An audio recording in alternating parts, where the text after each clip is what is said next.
Hi అండి. అందరూ ఎలా ఉన్నారు? బాగున్నారండి. చాలా ఈజీగా ఆనియన్స్‌తో కర్రీ ఎలా చేసుకోవాలో చూపిస్తానండి. దీనికి ఆనియన్స్ ఒక 2, 3 పచ్చిమిరపకాయలు కూడా కావాలండి. ఫస్ట్ అయితే స్టవ్ వెలిగించుకొని బాండీ పెట్టుకొని కొంచెం ఆయిల్ వేసుకొని ఆవాలు వేసుకోవాలండి. కొంచెం ఆవాలు వేసుకొని హాఫ్ స్పూన్ అలా ఆవాలు వేసుకొని అవి చిటపటమన్నాక కొంచెం కరివేపాకు కూడా వేసుకొని ఆనియన్స్, పచ్చిమిర్చి కూడా వేసేసి పసుపు, కొంచెం ఉప్పు వేసి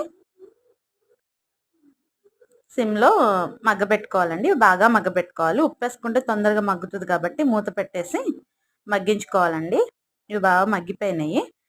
ఇప్పుడైతే కొంచెం కారం వేసుకోవాలండి. ఒక స్పూన్ అలా కారం వేసాను నేను. ఒక స్పూన్ కారం వేసుకొని ఒక హాఫ్ గ్లాస్ అలా వాటర్ వేసుకొని ఒక 10 మినిట్స్ అలా ఉడకబెట్టుకోవాలండి.